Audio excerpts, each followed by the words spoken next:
Hello guys, मेरा नाम है आशीष गोयल। हाजिर हूँ आपके सामने फिर से एक बहुत बेहतरीन सा चैप्टर लेकर। नाम है principle of inheritance and variation. मैं देख रहा हूँ बहुत सारे बच्चे क्या कर रहे हैं, यूट्यूब पे पढ़ रहे हैं, नीट के लिए पढ़ रहे हैं। बहुत अच्छे अच्छे टीचर्स पढ़ा रहे हैं आप लोगों को, बहुत बेहतर कंटेंट अवेलेबल है यूट्यूब पर। तो देख रहा हूँ बच्चे नीट के लिए अलग से पढ़ रहे हैं, सीबीएसई के लिए अलग से पढ़ रहे हैं।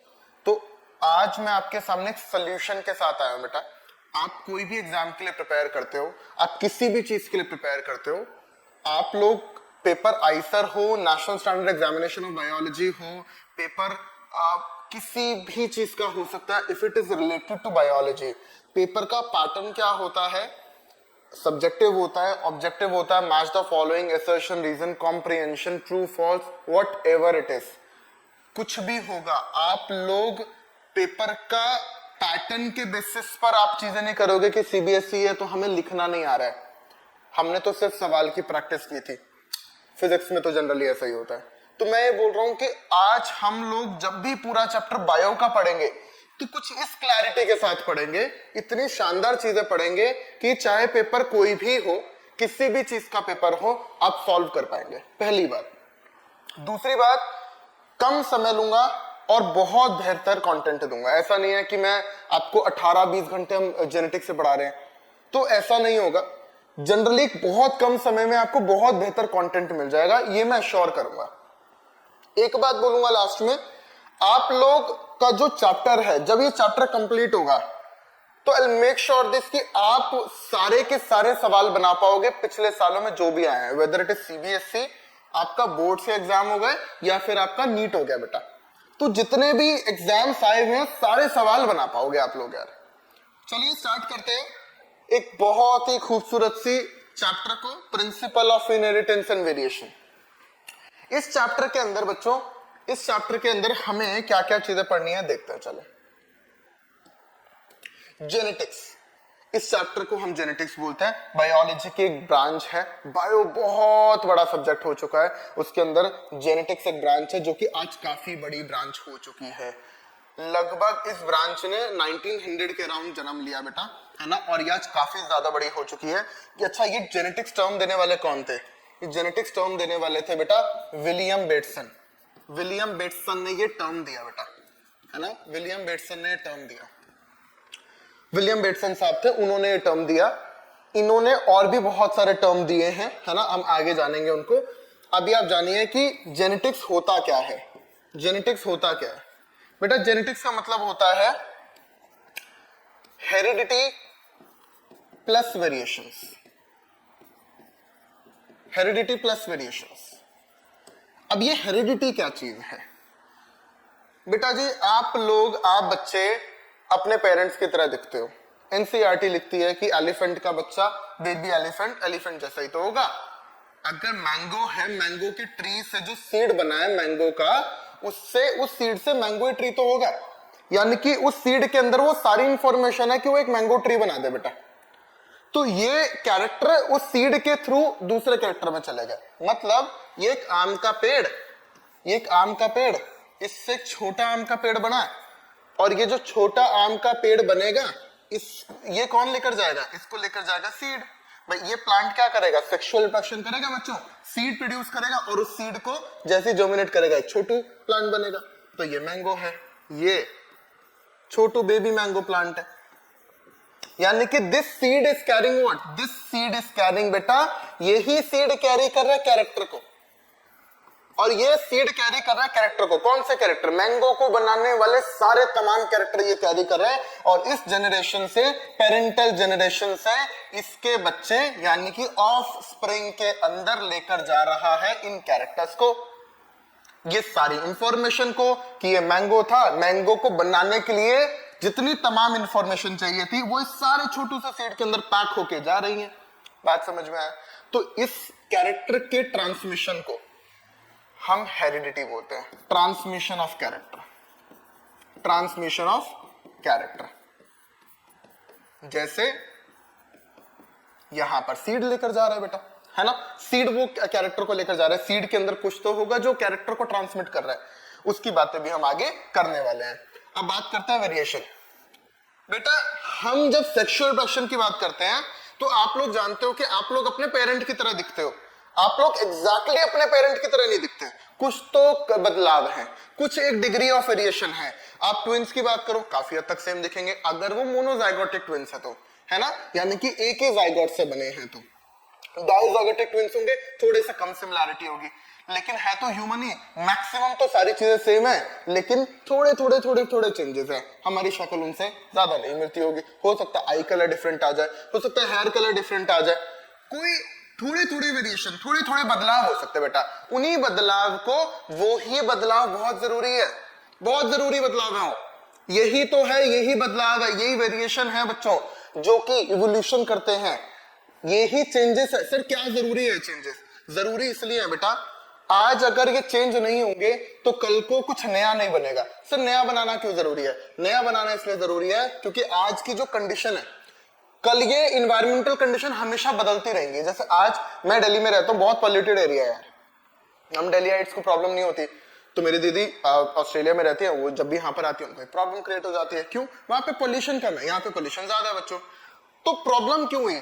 क्योंकि हम लोग तो उस चीज को अडाप्ट कर चुके हैं, वो नहीं कर पाएंगे। हम ऐसे बदलाव लेकर आए कि अडाप्ट कर चुके हैं, यानी कि क्या होगा, कोई भी ऑर्गेनिज्म आएगा अपने लिए एनवायरमेंट बनाएगा। एनसीईआरटी लिखते हैं एनवायरमेंट बदलता जाएगा, बदलता जाएगा, बदलता जाएगा, और इस बदलते एनवायरमेंट के अकॉर्डिंग जिसने अपने आप को बदल के उसी के अकॉर्डिंग कर लिया, वो जीत जाएगा, वही सरवाइव करेगा, बाकी सारे निपट जाएंगे, है ना।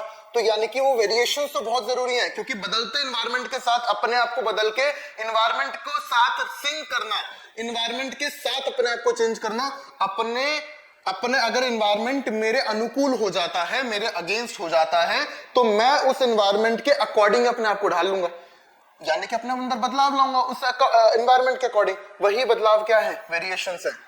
और मेरे गुरुजी कहा करते थे, मेरे टीचर कहा करते थे कि नेचर के अंदर एक मशीन फिट है जो हमेशा बहुत बेस्ट कॉम्बिनेशन सुनती है और एक बेहतर बदलाव लेकर आती है। आपके ग्रैंड पेरेंट्स से आपके पेरेंट्स थोड़े से बेहतर थे कैरेक्टर्स में भी, आपके अंदर थोड़े और बेहतर कैरेक्टर्स है। पहले अगर हम देखें तो बच्चा 2-2 3-3 महीने तक आंख ही नहीं खोलता था, अपनी मुट्ठी को बंद करके रखता था। अब क्या होता है, पैदा होते ही बच्चा आंख खोल देता है, बच्चा बहुत एडवांस हो चुका है, आपकी बॉडी पे कम हेयर है, तो as compared to your grand parents और ग्रैंड ग्रैंड पेरेंट्स, तो बेटा बदलाव तो हो रहे हैं, चेंजेस हो रहे हैं। कैसे हो रहे हैं सर? बेहतर हो रहे हैं। सर ये बेहतर चेंजेस ही क्यों है? क्या ये चेंजेस बेकार नहीं हो सकते थे? तो मैं बोलता हूं कि नेचर के अंदर एक ऐसी मशीन फिट है जो हमेशा बेहतर कॉम्बिनेशंस को चुनती है और ये बदलाव बेहतर होता है बेटा। तो यानी कि हेरिडिटी क्या हुआ, मेरे अंदर से दूसरी नेक्स्ट जनरेशन में कैरेक्टर का ट्रांसमिट होना, यानी कि कितना होता है सर? 99.99%। और 0.01% ऐसा होता है जो कि बदलाव होते हैं। हम सब लोग अलग जो दिखते हैं, जितना डिग्री ऑफ वेरिएशन है, अगर हम 750 करोड़ लोग अलग दिखते हैं बेटा जी, तो वो 750 करोड़ इस 0.01% के वेरिएशन में आ जाते हैं। इतना सा फर्क है हम सब में, और सोचो इतनी बड़ी पॉपुलेशन बन गई है। तो ये हेरिडिटी प्लस वेरिएशन पूरा एक पेरेंट से ऑफस्प्रिंग में जाता है। सारे कैरेक्टर भी जा रहे हैं, कुछ बदलाव भी जा रहे हैं। जो कैरेक्टर जा रहे हैं हेरिडिटी बोला, कुछ बदलाव जा रहे हैं वेरिएशन बोला, मिलाकर बोला कि पूरा ट्रांसमिट हो गए हैं चीजें। समझ में आई बातें? ओके, इसी बात को, इसी ब्रांच को हम बेटा जी जेनेटिक्स बोलते हैं, जिसका टर्म दिया था विलियम बेटसन साहब ने। और फादर ऑफ जेनेटिक्स कौन है? Who is the father of genetics? तो बेटा जी इसके फादर हैं, फादर ऑफ जेनेटिक्स कौन है? One and only Gregor Johan Mendel, Mendel साहब है, ठीक है ना, मेंडल साहब इसके फादर है।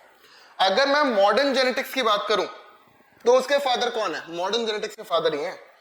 ओल्ड जेनेटिक्स के, क्लासिकल जेनेटिक्स के, मेंडेलियन जेनेटिक्स के, ट्रांसमिशन जेनेटिक्स के, पुरानी जेनेटिक्स के फादर ये हैं। फिर एडवांसमेंट होती गई, एक बार हमें ब्रांच पता चलनी चाहिए, फिर तुम एडवांस करते जाएंगे बेटा। तो जो एडवांसमेंट आती गई, एक नई दुनिया बना दी, वो बनाई इन्होंने, बेटसन साहब ने, ठीक है। तो ध्यान से समझिए। अब बच्चों को एक टर्म और परेशान करता है और उस टर्म का नाम है इनहेरिटेंस। आपने बोला सर ट्रांसमिशन ऑफ कैरेक्टर होते हैं, बिल्कुल होते हैं यार। उसको हेरिडिटी बोला, बिल्कुल बोला, तो फिर ये इनहेरिटेंस भी तो वही है। मैं बोलता हूं the process of transmission of character is called inheritance. NCERT लिखती है बेटा जी ये बात को, क्या? The process of transmission of characters. The process of transmission of characters. यही क्या है बेटा, मतलब ये कैरेक्टर गए हेरिडिटी है। कैसे गए सर? मेयोसिस हुआ होगा, मेयोसिस के अंदर क्रॉसिंग ओवर हुई होगी, क्रॉसिंग ओवर से नए कॉम्बिनेशंस बने होंगे, फिर वो जाइगोट की फॉर्म में बना होगा फर्टिलाइजेशन होके, फिर आगे कोई प्रोसेस हुई होगी, मोरोला, ब्लास्टोला, ये सब चीजें ह्यूमन की बात कर रहा हूं, तो फिर जाके पूरी प्रोसेस होकर कुछ कैरेक्टर्स आए होंगे। ये जो पूरी प्रोसेस है बेटा, इसको ही हम इनहेरिटेंस या वंशागति बोलते हैं, है ना। यही इनहेरिटेंस कहलाती है। मतलब आपके अंदर कैरेक्टर इनहेरिट हो रहे हैं, यानी कि जनरेशन ओवर जनरेशन कैरेक्टर जा रहे हैं। मेरे से मेरी नेक्स्ट जनरेशन में कैरेक्टर ट्रांसमिट हो जाना, है ना। मेरे से मेरी नेक्स्ट जनरेशन में कैरेक्टर ट्रांसमिट हो जाना, ये हेरिडिटी कहलाता है। पूरी प्रोसेस को हम इनहेरिटेंस बोलते हैं बेटा, है ना। ये पूरी प्रोसेस को हम इनहेरिटेंस बोलते हैं। अब चलो माइंड मैप में सबसे पहले हम इस चैप्टर में क्या पढ़ने वाले हैं? इस चैप्टर का इंट्रोडक्शन जो हम पढ़ चुके हैं। फिर बात करेंगे हम वेरिएशन की, कितने तरीके के वेरिएशंस हैं और कैसे कैरेक्टर के अंदर, मतलब कैसे ऑर्गेनिज्म में वेरिएशंस आते हैं, कौन से वेरिएशंस आगे जाएंगे, ये तमाम बातें हम लोग करेंगे। आप चैप्टर में बड़ी सारी टर्म्स पढ़ोगे, वो टर्म्स बड़ी जरूरी है, तो टर्मिनोलॉजी हम लोग पढ़ेंगे। और उसके बाद हम पढ़ेंगे एक इंपॉर्टेंट चीज, जीन्स एंड एलील्स, ठीक है ना।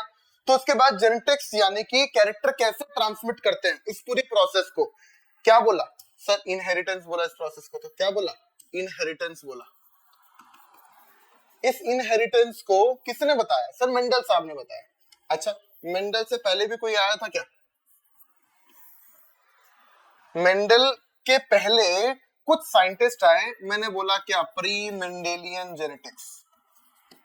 क्या बोला? Pre Mendelian genetics. लेकिन जो मेंडल साहब से पहले लोग आए जिन्होंने जेनेटिक्स के बारे में काफी सारी बातें बताई, वो सारी बातें गलत थी। ये ब्लेंडिंग इनहेरिटेंस पे बेस्ड था। ब्लेंडिंग इनहेरिटेंस क्या होता है हम आगे जानेंगे, जो कि आज हम डिस्प्रूव कर चुके हैं। ब्लेंडिंग इनहेरिटेंस नहीं होता है, ये मेंडल साहब ने बताया था, जो कि सही बात है। तो ये सारी थ्योरीज डिस्कार्डेड थ्योरीज है, इसको हम नहीं जानेंगे बेटा, राइट। फिर मेंडल साहब ने क्या बोला? उनकी जेनेटिक्स को हमने बोला क्या? Mendelian genetics. क्या बोला? Mendelian genetics. और इसके बाद जो आए उसको हमने बोला, इसके बाद बड़े सारे साइंटिस्ट आए, बड़ी सारी बातें की, जेनेटिक्स से नई नई चीजें दिया, उसको हमने बोला कि ये पोस्ट मेंडेलियन जेनेटिक्स है, ठीक है ना। अब ध्यान से सुनिए, मेंडल साहब ने किया क्या, हमें पढ़ना क्या है बेटा? मेंडल साहब ने सबसे पहले, आप जानते हो, एक क्रॉस किया। कौन सा? मोनोहाइब्रिड क्रॉस किया। कैसा किया? मोनोहाइब्रिड क्रॉस किया, एक कैरेक्टर को लेकर क्रॉस बनाया, ठीक है। दूसरा उन्होंने क्या किया? एक डाइहाइब्रिड क्रॉस किया। तो एक कैरेक्टर को लेकर मटर के पौधे को क्रॉस कराया। कैसे क्रॉस कराते हैं मोनोहाइब्रिड क्रॉस, हम जानेंगे आगे। तो मोनोहाइब्रिड क्रॉस किया, एक कैरेक्टर को लेकर क्रॉस किया और बड़ी सारी चीजों को ऑब्जर्व किया बेटा। वो सारी चीजों को ऑब्जर्व करने के बाद, बहुत सारी चीजों को जानने के बाद, उन्होंने इसके ऊपर इसकी जानकारी को दो लॉ में बांध दिया। नाम दिए दोनों लॉ को, लॉ ऑफ डोमिनेंस और दूसरा लॉ, लॉ ऑफ सेग्रीगेशन। ये दोनों ही लॉ किसकी बेसिस पे दिए गए? ये लॉ ऑफ डोमिनेंस और सेग्रीगेशन दिए गए किसके आधार पे? मोनोहाइब्रिड क्रॉस को पढ़ने के बाद जो जानकारी मिली, सारी कलेक्ट करने के बाद दो लॉ में बांध दिया। इन लॉ का नाम है लॉ ऑफ डोमिनेंस और लॉ ऑफ सेग्रीगेशन। फिर बात किया डायहाइब्रिड क्रॉस, तो ये डायहाइब्रिड क्रॉस उन्होंने पढ़ाया। फिर उन्होंने कहा कि काम करता हूं, एक नया कैरेक्टर लेके बात करता हूं। दो कैरेक्टर ले लिए। यहां पर क्या किया? एक ही कैरेक्टर को स्टडी कर रहे थे। यहां पर क्या किया? एक से ज्यादा कैरेक्टर, यानी कि दो कैरेक्टर ले लिए। उन्होंने बोला क्या दो कैरेक्टर में ये दोनों बातें तो आ रही हैं, बिल्कुल सही बातें हैं, साथ ही साथ इसके साथ एक चीज और है, और उसको इन्होंने बांध दिया लॉ ऑफ इंडिपेंडेंट असॉर्टमेंट में। लॉ ऑफ इंडिपेंडेंट असॉर्टमेंट, ठीक है ना, लॉ ऑफ इंडिपेंडेंट असॉर्टमेंट। उसके बाद बेटा, उसके बाद एक बड़ी इंपॉर्टेंट चीज जो किया, हम पढ़ेंगे कुछ स्पेशल क्रॉस। हम कुछ स्पेशल क्रॉस पढ़ेंगे, टेस्ट क्रॉस और रेसिप्रोकल क्रॉस। बड़ी इंपॉर्टेंट क्रॉस है, कुछ स्पेशल क्रॉस पढ़ेंगे, राइट। क्या मतलब है इनका, वो हम आगे जानेंगे। कुछ स्पेशल क्रॉस पढ़ेंगे, राइट।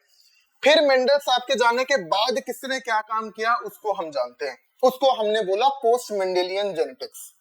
अब एक चीज बताओ, आप लोग एनसीईआरटी कैसे लिखती है कि ये एक जीन की जेनेटिक्स है, इसको लिखा inheritance of one gene, inheritance of one gene, है ना। ये डायहाइब्रिड, दो कैरेक्टर दो जीन, इसको लिखा इनहेरिटेंस ऑफ टू जीन। तो ये इनहेरिटेंस ऑफ वन जीन है, ये इनहेरिटेंस ऑफ टू जीन है, राइट। अब मेंडल साहब के बाद जो लोग आए उन्होंने भी कुछ ऐसी बातें की, उन्होंने भी कुछ ऐसी बातें किया। तो पहले हम पढ़ेंगे genetics of one gene, one gene interaction, एक जीन की जेनेटिक्स पढ़ेंगे।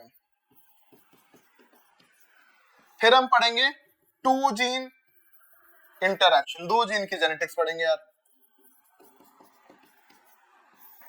और फिर हम पढ़ेंगे पॉलीजेनिक इनहेरिटेंस, इसको हम न्यूमेरिकल इनहेरिटेंस भी बोलते हैं। क्या होता है तसल्ली से जानेंगे बेटा, ठीक है ना। तो ये भी वन जीन की जेनेटिक्स है, ये भी किसमें, मेंडल साहब ने जो बातें की, मेंडल साहब के जो बातें कही वो भी तीन पार्ट में डिवाइड किया मैंने, एक जीन की जेनेटिक्स, दो जीन की जेनेटिक्स और पॉलीजेनिक इनहेरिटेंस, राइट।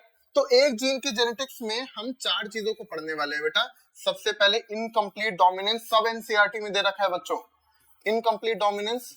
दूसरा बोला कोडोमिनेंस, है ना, दूसरा बोला कोडोमिनेंस। तीसरा मल्टीपल एलिलिज्म, दो से ज्यादा एलील्स की बात हम करेंगे यहाँ पे। और चौथा प्लियोट्रॉपी, फोर्थ इज बेटा प्लियोट्रॉपी। ध्यान से देखो, एक जीन की बात कर रहे हैं, यानी कि हम एक जीन को ही, इन चारों के अंदर ही एक जीन को लेकर बात करते रहेंगे। जैसे यहां पर एक जीन की बात करते रहेंगे, तो मेंडेलियन जेनेटिक्स में भी वन जीन की जेनेटिक्स, ये रही मोनोहाइब्रिड क्रॉस, टू जीन की जेनेटिक्स डायहाइब्रिड क्रॉस। लेकिन पोस्ट मेंडेलियन जेनेटिक्स में बड़ी सारी तमाम बातें आ गई, एक जीन की जेनेटिक्स, ये चार चीजें पढ़नी है। दो जीन के जेनेटिक्स में मेंडल साहब के बाद जो लोगों ने बोला वो एनसीईआरटी में नहीं गिवन है, लेकिन पिछले 10 सालों में 3 बार सवाल आया है। तो मैं बहुत ज्यादा तो नहीं पढ़ाऊंगा आप लोगों को, कोलैबोरेटेड जीन, इनहिबिटरी जीन, ये सब नहीं पढ़ाऊंगा।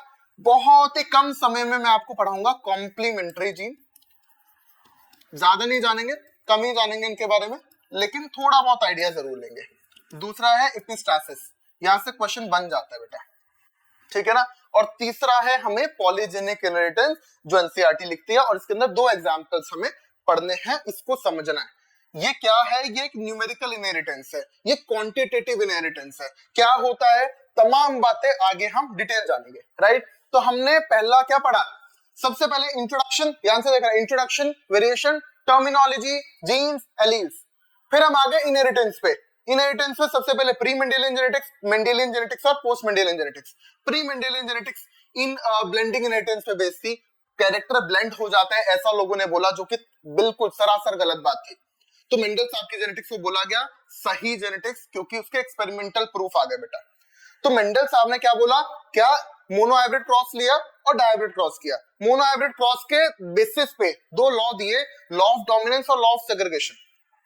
फिर उन्होंने दो कैरेक्टर को लेके क्रॉस किया, दो जीन की जेनेटिक्स पढ़ी, और उन्होंने डाइहाइब्रिड क्रॉस दिया, उसके बेसिस पे एक और लॉ दिया, लॉ ऑफ इंडिपेंडेंट असॉर्टमेंट। फिर मेंडल साहब के बाद बड़े सारे लोग आए, उन्होंने पोस्ट मेंडेलियन जेनेटिक्स दिया, जिसको तीन पार्ट्स में डिवाइड किया, one gene interaction, two gene interaction और polygenic inheritance. One gene interaction में चार चीजें पढ़नी है आप लोगों को, इनकम्प्लीट डोमिनेंस, कोडोमिनेंस, प्लियोट्रॉपी और मल्टीपल एलिलिज्म। और टू जीन इंटरैक्शन में आपको पढ़ना है बेटा कॉम्प्लीमेंट्री जीन और एपिस्टासिस, ठीक है। देन हमें पढ़ना है पॉलीजेनिक इनहेरिटेंस, मतलब इसमें हम एक से ज्यादा जीन की बात करते हैं, ये एक अलग केस है ना। उसके बाद क्या क्या लोगों ने दिया उसकी हम बातें करने वाले हैं, राइट। चलिए स्टार्ट करते हैं। अच्छा, ये जेनेटिक्स का एक पार्ट है, जेनेटिक्स का दूसरा पार्ट भी है ना। मैंने इसको, इस चैप्टर को principle of inheritance and variation को दो पार्ट में बांटा है, ये वाला पार्ट और अगला पार्ट ये वाला, जेनेटिक्स 2 का, मतलब जेनेटिक्स 1 का पार्ट 2, राइट। इसको हम पढ़ेंगे आगे, अभी मैं आप लोगों को इसका चार्ट नहीं बताऊंगा, इसको हम आगे पढ़ने वाले हैं। अब चलो, अब हम वेरिएशन की बात करते हैं बच्चों। तो ये जो वेरिएशंस होते हैं, ये जो वेरिएशंस होते हैं, ये क्या होते हैं, ये वेरिएशंस बदलाव है, चेंजेस है। अच्छा, ये चेंजेस क्यों आए, ड्यू टू क्रॉसिंग ओवर।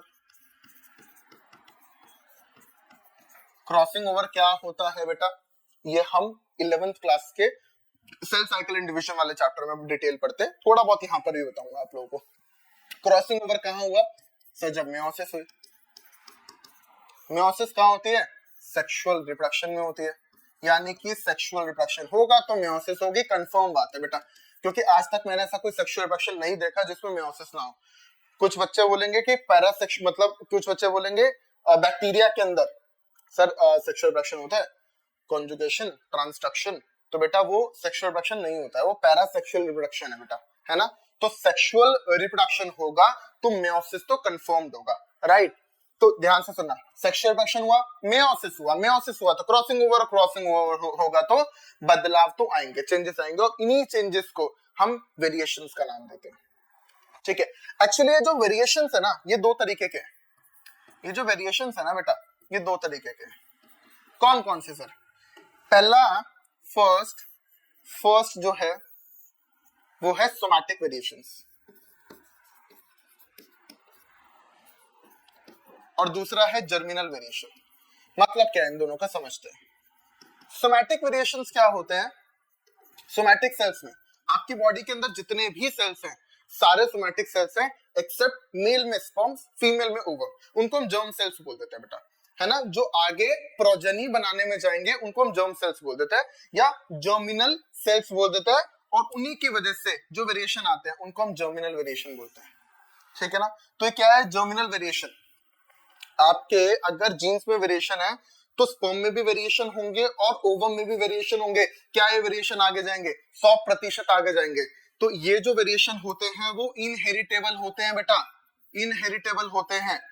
अच्छा, ये जो वेरिएशंस है, मान लो आपने बॉडी बना ली, अच्छी खासी तगड़ी बॉडी बना ली, तो क्या नेक्स्ट जनरेशन में आपका बच्चा बॉडी बिल्डर पैदा होने वाला है? बिल्कुल नहीं होने वाला। ऐसा क्यों? चेंजेस तो आए, बदलाव तो आए, लेकिन ये बदलाव इनहेरिटेबल नहीं है। क्यों नहीं है? क्योंकि ये सोमैटिक चेंजेस है। तो ये सोमैटिक जो वेरिएशंस हैं ये नॉन इनहेरिटेबल हैं। सर ऐसा क्यों? तो एनसीईआरटी अगेन एक बात लिखती है, जिन वेरिएशंस का, जिन बदलाव का जेनेटिक आधार होता है, जेनेटिक बेसिस होता है, वही वेरिएशंस आगे जाते हैं, वही वेरिएशन इनहेरिटेबल होते हैं। अगर आपने आज बॉडी बना ली तो आपके जीन्स तो नहीं बदल गए ना बेटा, वो चेंजेस कभी आगे नहीं जाएंगे। लेकिन जो आपके जीन्स के अंदर वेरिएशन है, जो आपके जीन के अंदर चेंजेस है, अगर आपका डिफरेंट आई कलर है, यानी कि बॉडी के सारे जीन्स में वो डिफरेंट आई कलर का जीन प्रेजेंट है। अगर आपकी बॉडी में कोई भी एक कैरेक्टर है, जैसे मान लो हेयर कलर है, डिफरेंट हेयर कलर है ना, जैसे हम देखते हैं ब्रिटिशर्स का डिफरेंट हेयर कलर है, क्योंकि इनके अंदर वैसा जीन प्रेजेंट है बेटा, तो वो चेंजेस तो जरूर आगे जाने वाले हैं। लेकिन जो चेंजेस आप लाइफ टाइम में ऑब्जर्व, मतलब लाइफ टाइम में आप लेते हो, इन एक्वायर्ड चेंजेस को हम आगे नहीं ले जा सकते हैं, क्योंकि हमने एक्वायर किए, इनका जेनेटिक आधार नहीं है, हमारे जीन्स में बदलाव नहीं हुए। तो यानी कि चेंजेस तो सिर्फ वही आगे जाएंगे जिनका जेनेटिक बेसिस होगा। वेरिएशंस, बदलाव,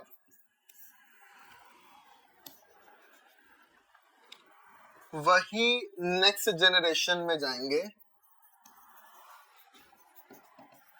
वही नेक्स्ट जनरेशन में जाएंगे जिनका जेनेटिक बेसिस, जिनका जेनेटिक बेस होगा। यानी कि अगर जीन लेवल पे चेंज है तो हेरिटेबल होगा, इनहेरिटेबल होगा, है ना। और जीन लेवल पे चेंज नहीं है तो बेटा नॉन इनहेरिटेबल होगा। क्लियर है?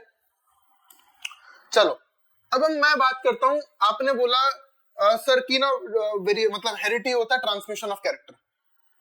तो अभी हमारे अंदर डीएनए आया है हमारे पेरेंट्स से, अभी वो कैरेक्टर कैसे दे रहा है? अभी हमारे अंदर, मान लो मेरे अंदर हाइट का जीन आ गया पेरेंट्स से, तो वो हाइट का जीन मेरे अंदर हाइट कैसे बढ़ा रहा है उसकी बात हम करने वाले हैं। तो देखिए, इसको मैंने हेडिंग दिया है डेवलपमेंट ऑफ जेनेटिक कैरेक्टर, ठीक है ना, डेवलपमेंट ऑफ जेनेटिक कैरेक्टर। तो मुझे देखो, क्रोमोसोम है,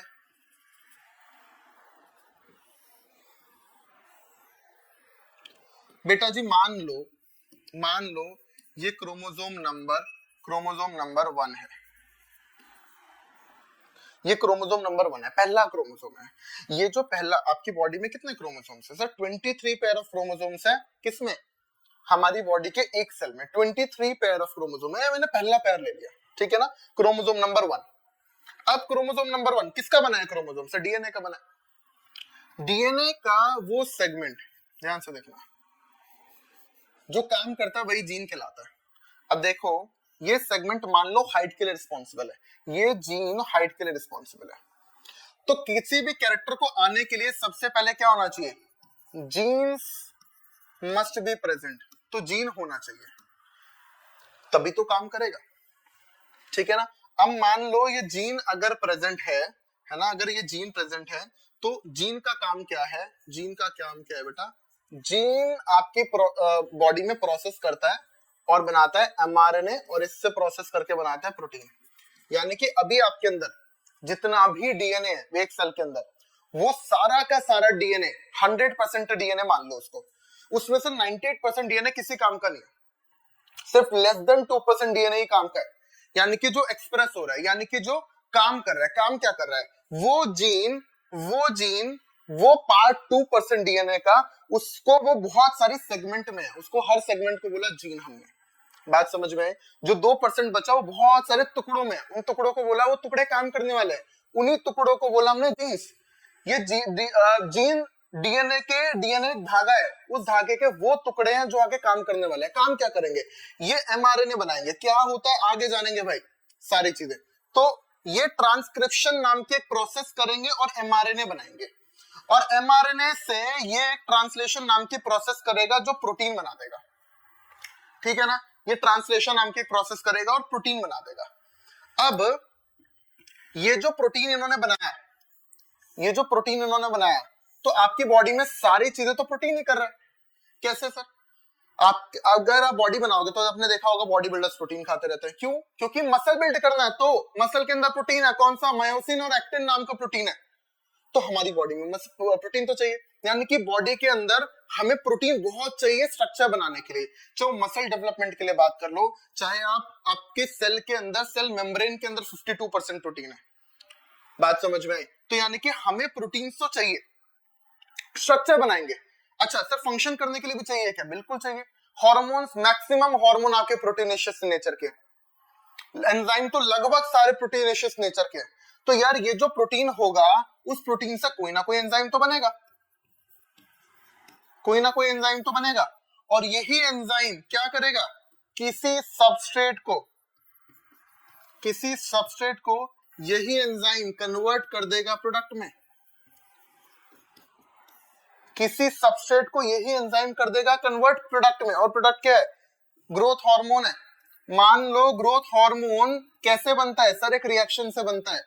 उस रिएक्शन को कैटलाइज, यानी कि उस रिएक्शन को फास्ट कौन कराएगा सर, एंजाइम कराएगा। एंजाइम किसका बना है, प्रोटीन का बना है। वो प्रोटीन कौन बना रहा है, ये जीन बना रहा है। ना होगा जीन, ना बनेगा प्रोटीन, ना बनेगा एंजाइम। ये रिएक्शन जो अभी आपको दिख रही है कि 2 मिनट में हो गई, ये 2-3 साल 4 साल में होगी। तो यानी कि अगर जीन होंगे तो प्रोटीन बनेगा, तो एंजाइम बनेंगे, रिएक्शन कैटलाइज होगी और ग्रोथ हार्मोन बनेगा और हमारी हाइट बढ़ जाएगी। यानी कि ऐसे हाइट का कैरेक्टर है। मेरे अंदर मेरे फादर साहब से या मेरी मदर से एक जीन आया होगा बेटा, है ना। वो जीन कैसा हाइट का जीन था, वो हाइट का जीन बहुत बेहतर जीन आया। अगर बेहतर जीन आया तो बेटा जी क्या होगा, वो बेहतर जीन मेरे अंदर आया तो क्या हो रहा है, वो जीन प्रेजेंट है, सबसे पहले आया। लेकिन दूसरी बात बोलोगे कि सर वो जीन शुड बी एक्सप्रेसिव, वो जीन एक्सप्रेसिव भी तो होना चाहिए, वो जीन एक्सप्रेसिव होना चाहिए। अगर जीन अपने आप को एक्सप्रेस नहीं कर रहा, हो सकता है रेसेसिव कंडीशन में आ जाए, एक्सप्रेस ही ना करे। एक्सप्रेस नहीं करेगा तो क्या होगा, एक्सप्रेस नहीं कर रहा है, कम कर रहा है तो कम प्रोटीन बन रहा होगा। कम प्रोटीन बनेगा या नहीं बनेगा तो एंजाइम नहीं बनेगा, तो फिर क्या होगा, ग्रोथ हार्मोन नहीं बनेगा, हाइट बहुत ज्यादा नहीं बढ़ेगी। तो पहली बात तो तुम्हें समझ में आ गई कि किसी भी कैरेक्टर को आने के लिए क्या चाहिए, जीन चाहिए। कैसा होना चाहिए, जीन एक्सप्रेसिव होना चाहिए। तीसरा एक और फैक्टर है, मान लो मेरे जीन भी है मेरे अंदर और एक्सप्रेस भी कर रहा है अपने आप को, लेकिन प्रॉब्लम क्या है बच्चों, प्रॉब्लम ये आ गई है कि आप बैलेंस डाइट नहीं ले रहे हो। मान लो मैं बैलेंस डाइट नहीं ले रहा हूं, प्रोटीन को बनाने के लिए सारी कंडीशंस चाहिए, बेहतर से बाहर से अच्छे से प्रोटीन लोगे, बाहर से आप बैलेंस डाइट लोगे, आप एक अच्छे एनवायरमेंट में रहोगे। अगर ये सारी तमाम कंडीशंस नहीं मिल रही हैं तो प्रोटीन कैसे बनाएगा। सब प्रोटीन बना अमीनो एसिड का, मैं बाहर से अमीनो एसिड खाऊंगा ही नहीं, मेरी डाइट में प्रोटीन बहुत कम होगा, तो मेरा अच्छा डेवलपमेंट नहीं होगा। क्यों नहीं होगा, मेरी हाइट भी बहुत ज्यादा नहीं बढ़ेगी, वो कैरेक्टर बेहतर आएगा ही नहीं। क्यों नहीं आएगा, क्योंकि मेरी डाइट में कमी थी। तो डाइट में कमी थी तो अमीनो एसिड ही नहीं आया, वो अमीनो एसिड नहीं आया तो प्रोटीन कहां से बनाएगा? Protein is nothing but a chain of amino acids बेटा। तो एक तीसरा पॉइंट भी आ जाता है क्या, कि सूटेबल इन्वायरमेंटल कंडीशंस चाहिए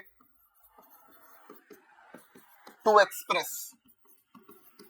तो जीन प्रेजेंट होना चाहिए, जीन एक्सप्रेसिव होना चाहिए, बेहतर हर कंडीशंस में होना चाहिए, वो एक कैरेक्टर दे देगा। यही ऐसे कैरेक्टर आते हैं बेटा, ऐसे हमारी बॉडी के अंदर कैरेक्टर आते हैं। ध्यान दीजिएगा। आगे टर्मिनोलॉजी की बात करते हैं। मैंने आपको बताया था कि मैं टर्म्स पढ़ाऊंगा, बहुत इंपॉर्टेंट।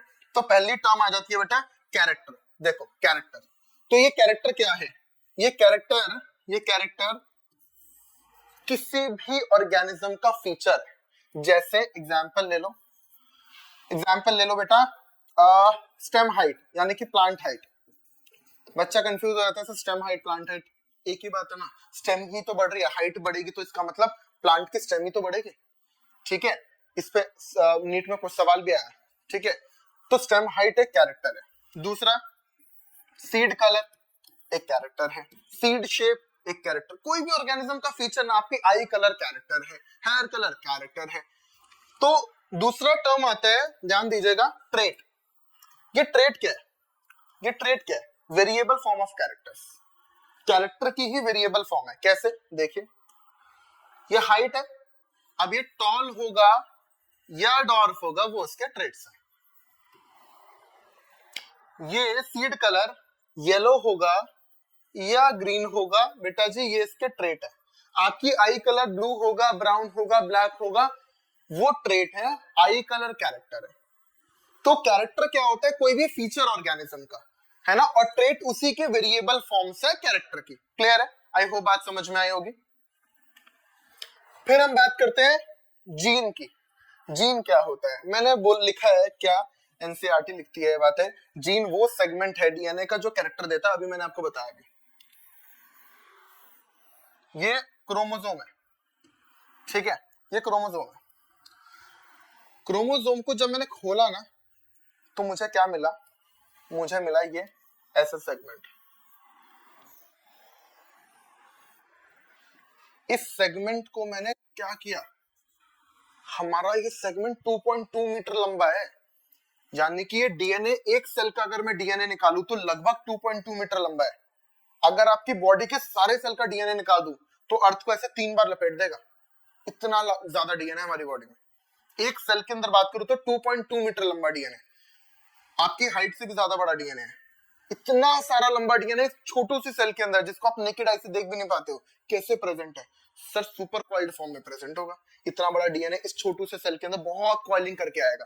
तो इसको क्या किया गया? कॉइल किया गया, और कॉइल करने के बाद बनाया क्रोमैटिन, और फर्दर कॉइलिंग के बाद इसको बनाया क्रोमैटिड के बाद ये बनाया क्रोमोसोम। मैं डायरेक्ट लिख देता हूँ क्रोमोसोम को। तो इसको हम बोलते हैं पैकेजिंग ऑफ डीएनए। ठीक है ना, packaging of DNA. Packaging of DNA कैसे होता है बेटा, वो हम पूरा डिटेल जानेंगे मॉलिक्यूलर बेसिस ऑफ इनहेरिटेंस में। तो यानी कि डीएनए तो बहुत लंबा है सर। कितना लंबा? एक सेल के अंदर ही अभी आप बता रहे हो 2.2 मीटर लंबा है।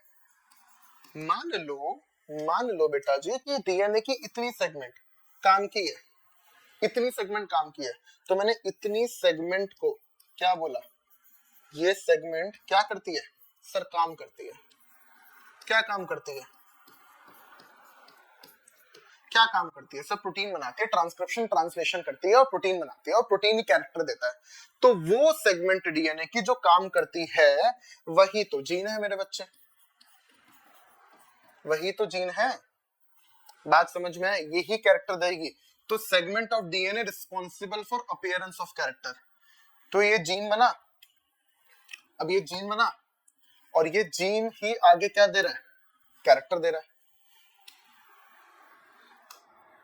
ठीक है ना, ये जीन ही आगे क्या देगा? कैरेक्टर दे देगा। क्लियर है? तो ध्यान से देखिएगा, ये जीन जो है, ध्यान से देखना, ये जीन जो है ये आगे कैरेक्टर देगा। कैसे देगा सर? ये जीन ट्रांसक्रिप्शन करेगा, ट्रांसलेशन करेगा और कैरेक्टर दे देगा। जीन की डिस्कवरी बाद में हुई है, इवन क्रोमोसोम की डिस्कवरी बाद में हुई है।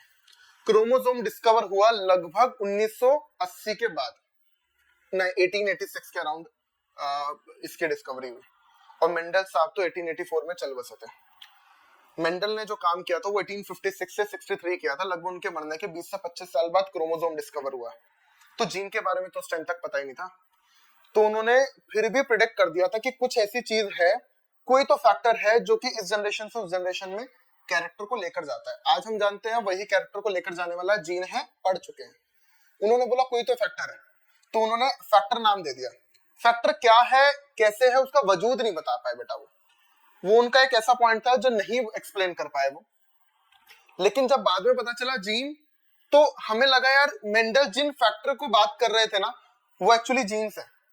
तो हमने डिस्कवर कर लिया और बाद में देखा कि ये जीन्स ही मेंडल के फैक्टर है। तो हमने जीन्स बोला या मेंडेलियन फैक्टर बोला। ये जीन वो सेगमेंट होते हैं डीएनए के जो काम करते हैं, एक्सप्रेस करते हैं, कैरेक्टर के लिए रिस्पॉन्सिबल होता है, कैरेक्टर लेकर आता है। बात समझ में आई? तो ये डीएनए का वो सेगमेंट, तो ध्यान दीजिएगा। तो यहां पर दोनों जगह ऐसे जीन प्रेजेंट होगा। तो एक चीज समझिए, हम तो डिप्लॉयड है। डिप्लॉयड का मतलब क्या कि सर, तो डिप्लॉयड होंगे, तो डिप्लॉयड का मतलब क्या कि सर हमारे अंदर पेयर में क्रोमोसोम प्रेजेंट है, यानी कि दोनों पे जीन प्रेजेंट होगा। ये अगर क्रोमोसोम नंबर 1 है तो एग्जैक्ट इसकी डुप्लीकेट कॉपी है, लगा हुआ है। तो यहां पर जीन प्रेजेंट है। बात समझ में आई? तो ये जो जीन प्रेजेंट है, ये जीन एकदम एक जैसे होंगे, डिफरेंट फॉर्म्स हो सकती हैं, उसकी हम बात करेंगे। ये जीन किसके लिए रिस्पॉन्सिबल है? कैरेक्टर के लिए रिस्पॉन्सिबल है। चलिए आगे बात करते हैं। आगे हम बात करते हैं एलील्स क्या होता है। हमने जीन देखा, वो सेगमेंट डीएनए की जो अपने आप को एक्सप्रेस कर दे वही जीन कहलाती है। अब ध्यान दीजिएगा,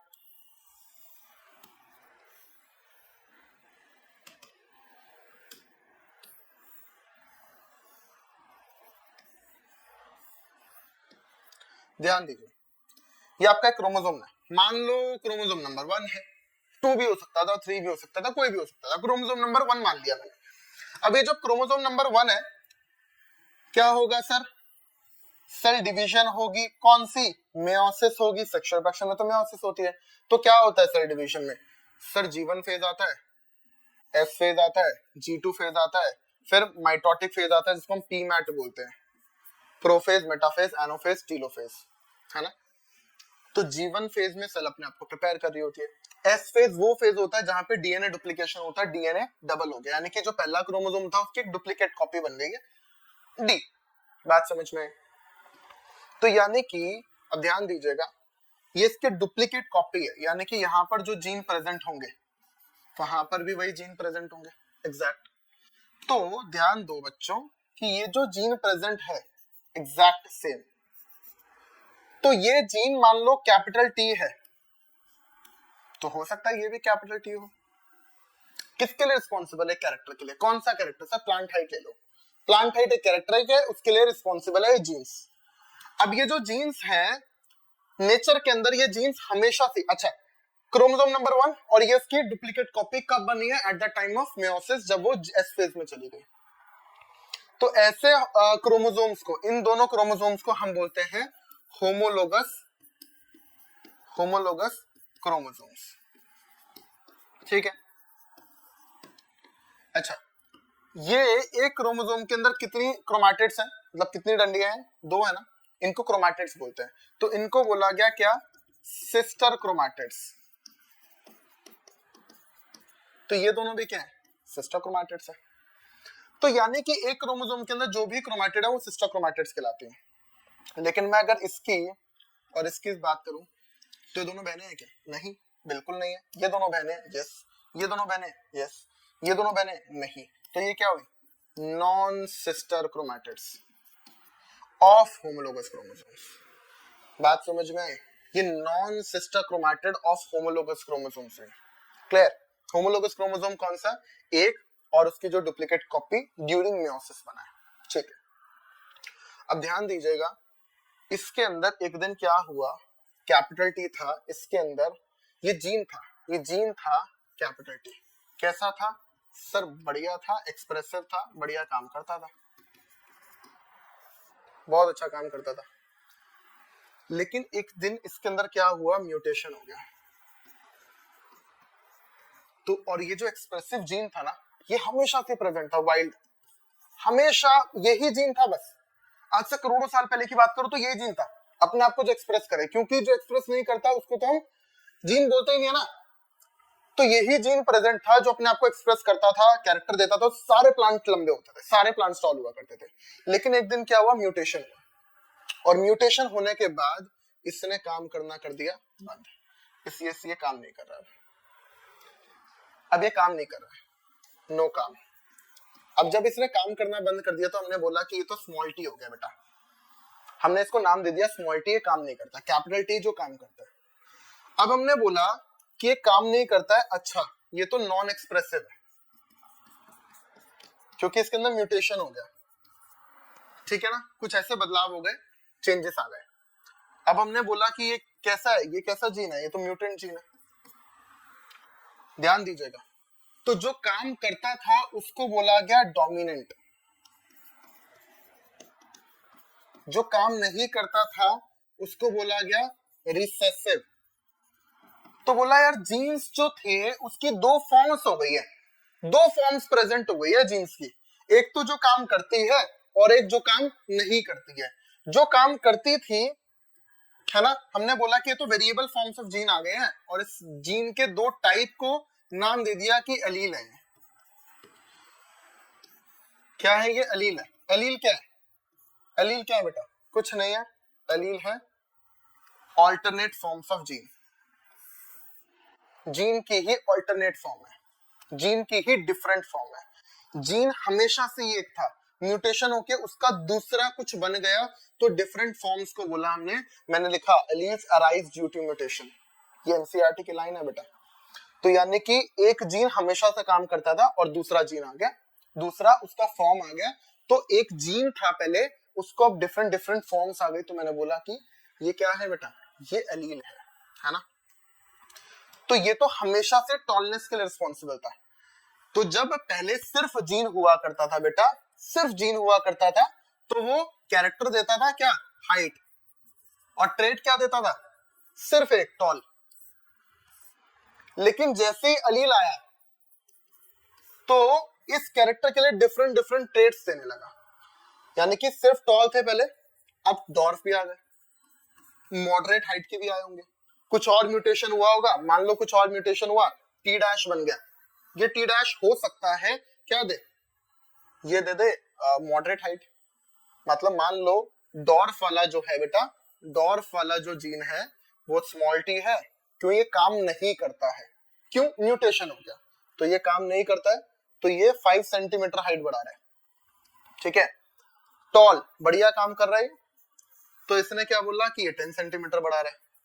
लेकिन एक और म्यूटेशन से ऐसा भी तो हो सकता है कि काम कम करे, तो मॉडरेट हाइट का आ जाए, मॉडरेट हाइट का आ जाए, क्या टी डैश बोल दिया मैंने, तो ये कितनी हाइट बढ़ा रहे हैं, मान लो 7.5 सेंटीमीटर बढ़ा रहे हैं, इन दोनों के बीच का काम कर रहा है, या 7 सेंटीमीटर बढ़ा रहे हैं, तो हो सकता है 3 एलील्स आ गए। तो जितने एलील्स बढ़ते जाएंगे उतने ट्रेट बढ़ते जाएंगे, तो एलील ही रिस्पॉन्सिबल है डिफरेंट डिफरेंट ट्रेट्स के लिए। जीन हमेशा कैरेक्टर देगा, उसके अंदर जितने ट्रेट्स आएंगे उतने एलील्स होंगे। अगर आपका आई कलर ब्लू है प्यारे बच्चों, तो आपके अंदर कोई एक एलील है, मेरे अंदर वो एलील नहीं होगा। हो सकता है किसी के अंदर मिस्टी ग्रे आई कलर, तो उसके अंदर एक एलील है जो आपके ना आपके अंदर है ना मेरे अंदर है बेटा। तो यानी कि डिफरेंट एलील्स, जब मैं डिफरेंट डिफरेंट पॉपुलेशन देखने लगा तो मुझे मिला कि यार इसके अंदर डिफरेंट एलील है, इसके अंदर अलग है, इसके अंदर अलग है, मेरे अंदर अलग है, सबके अंदर डिफरेंट डिफरेंट ऑर्गेनिक्स हो सकता है किसी के अंदर सेम भी हो। तो मैंने देखा यार 100 लोगों के अंदर 4 तरीके के आई कलर हैं, और 4 तरीके के आई कलर यानी कि 4 ट्रेट्स हैं। और मैंने जब देखा तो उन चारों के अंदर 4 डिफरेंट आई कलर क्यों है, क्योंकि उनके अंदर डिफरेंट प्रोटीन बन रहा है जो आई लेंस बना रहा है, और वो डिफरेंट प्रोटीन बनाने वाला कौन है, डिफरेंट कोई फॉर्म है, एलील नाम दिया। तो उनके अंदर 4 एलील्स हैं, एक के अंदर तो 2 ही होंगे भाई, हम डिप्लॉयड है, एक के अंदर 2 ही होंगे, लेकिन उसके अंदर जो 2 हैं वो मेरे 2 से डिफरेंट है, या मेरा एक एक दोनों का सेम है, दूसरा वाला डिफरेंट है। आपके और मेरे हो सकता है डिफरेंट हो या सेम हो बेटा। तो एलील्स हमेशा डिफरेंट वेरिएबल फॉर्म्स लेकर आते हैं, एलील ट्रेट के लिए रिस्पॉन्सिबल है, और जीन आपका हमेशा कैरेक्टर के लिए रिस्पॉन्सिबल होता है। क्लियर है बात। आई होप आपको समझ में आया होगा। एक बड़ी इंपॉर्टेंट बात बता देता हूं, एलील्स जो होते हैं, पहली बात तो पॉइंट लिखा हुआ है, मैं फिर से लिख दे रहा हूं, डिफरेंट फॉर्म्स है जीन की, डिफरेंट फॉर्म्स ऑफ जीन।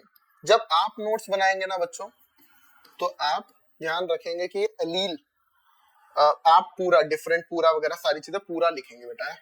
दूसरी बात मैं आपको लिखता हूं कि अगर इस पोजीशन पे जीन प्रेजेंट है हाइट का, तो अगर मेरे फर्स्ट क्रोमोसोम की इस लोकेशन पे हाइट का जीन प्रेजेंट है, तो दुनिया के अंदर जितने ऑर्गेनिज्म, जितने ह्यूमन है, उन सब के फर्स्ट क्रोमोसोम पे इस पोजीशन पे हाइट का ही जीन होगा। ये कंफर्म्ड है, लोकेशन कंफर्म्ड है एक पर्टिकुलर जीन की।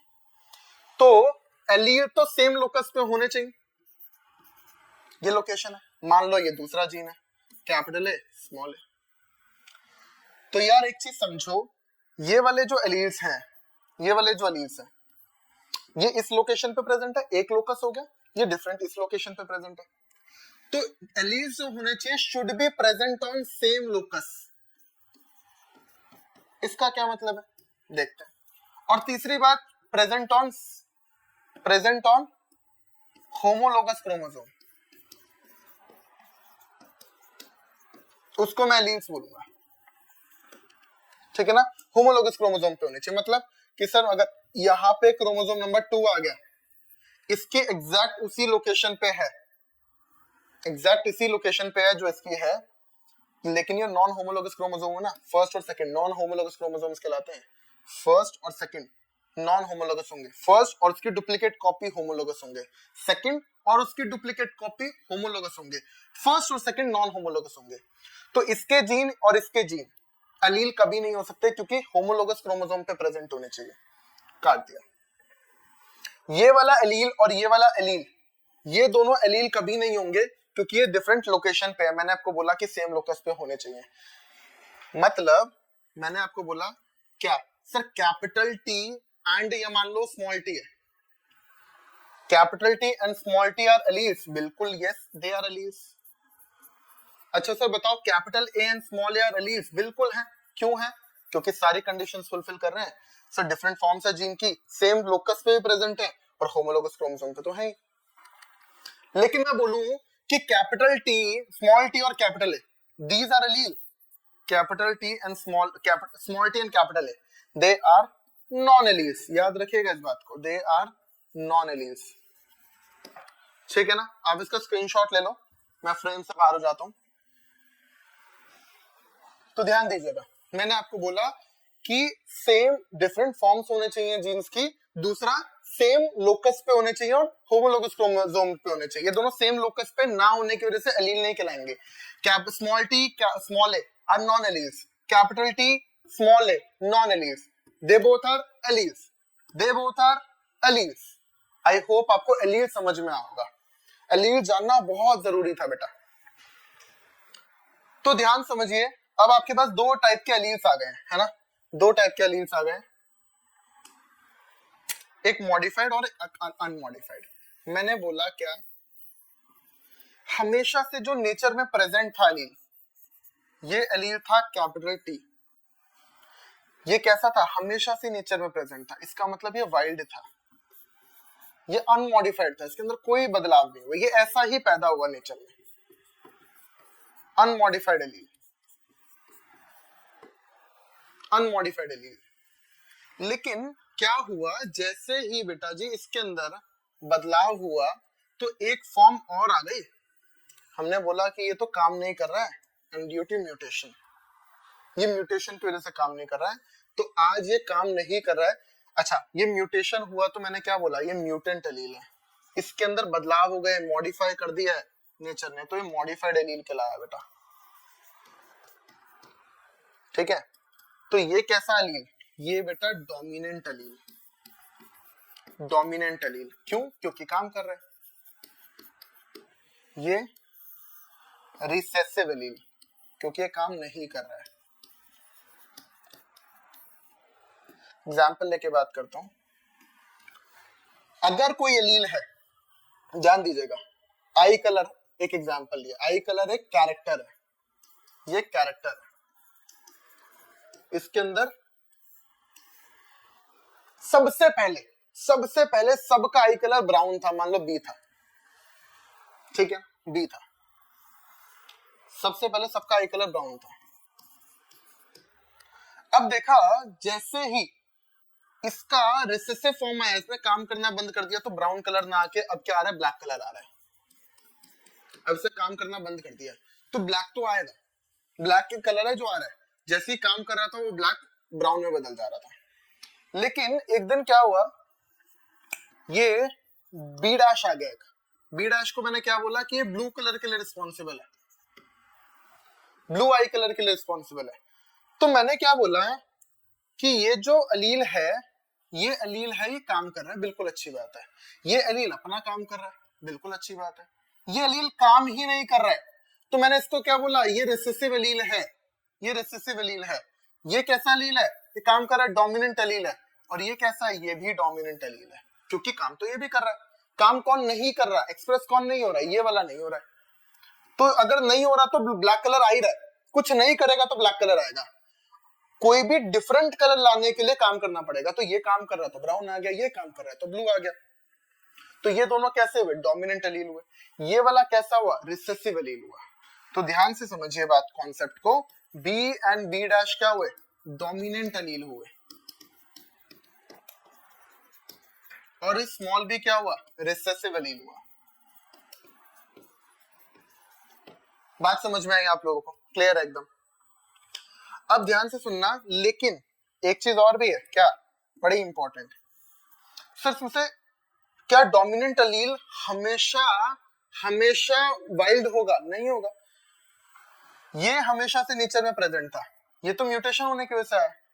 तो बी वाला क्या था, ये वाइल्ड था, अनमॉडिफाइड था, बिल्कुल ठीक बात है, हमेशा से प्रेजेंट था स्टार्टिंग से ही, और इसके अंदर कोई मॉडिफिकेशन नहीं हुई। लेकिन बी डैश एंड बी क्या हुआ, मॉडिफाइड हुआ, इसके अंदर बदलाव हुए, ये म्यूटेंट एलील कहलाया बेटा। तो बच्चा समझ लेता है गलती से कि म्यूटेंट एलील वो एलील होगा जो काम नहीं करता होगा। जरूरी नहीं है कि म्यूटेंट वही है, देखो म्यूटेंट तो ये भी है और ये भी है, लेकिन ये वाला डोमिनेंट और ये वाला रिसेसिव। तो ये अलग अलग टर्म्स हैं। तो आप लोग ऐसे मत बनाइएगा कि वाइल्ड अलील ही डोमिनेंट होगा, है ना, और वही एक्सप्रेसिव होगा। तो हो सकता है म्यूटेंट एलील भी एक्सप्रेसिव हो। ये एनसीईआरटी लिखती है इस बात को, इस कॉन्सेप्ट को एनसीईआरटी लिखती है। मैं आपको डिटेल समझाता हूँ। इनकम्प्लीट डोमिनेंस एनसीईआरटी ने जो लिखा हुआ है, उसके बाद इस कॉन्सेप्ट को एक्सप्लेन करती है एनसीईआरटी, है ना। हेडिंग यही है, explanation of the concept of dominance. समझते हैं बात को।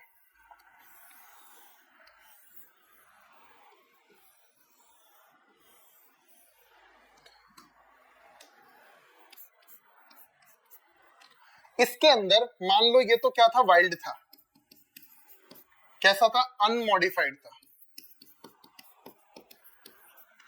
बच्चों ये जो डिफरेंट दूसरी फॉर्म थी ना, इसके अंदर क्या हुआ जानिए, म्यूटेशन हुआ, बदलाव हुए। और हो सकता था इन बदलाव से, इन बदलाव के होने के बाद भी नॉर्मल फंक्शनिंग कर रहा हो, नॉर्मल फंक्शनिंग कर रहा हो, ये जीन आराम से अपना कैरेक्टर दे रहा है, कोई दिक्कत नहीं है। बदलाव हो गए लेकिन फिर भी कैरेक्टर दे रहा है। या फिर थोड़ा सा लेस एफिशिएंट एंजाइम बना रहा है, हो सकता है थोड़ा सा लेस एफिशिएंट एंजाइम बना दे। एंजाइम मतलब प्रोटीन बना दे, प्रोटीन से एंजाइम बनेगा,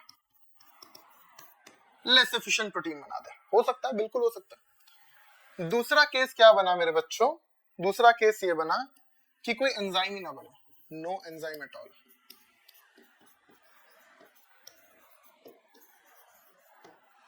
कोई एंजाइम ही नहीं बन रहा, ठीक है ना। पहला केस क्या बना, पहला केस ये बना कि नॉर्मल फंक्शनिंग हो रही है या लेस फंक्शनिंग हो रही है एंजाइम की, ठीक है। दूसरे केस में कोई एंजाइम बन ही नहीं रहा। एक और तीसरा केस होगा कि एंजाइम तो बन रहा है लेकिन वो नॉन फंक्शनल एंजाइम बन रहा है।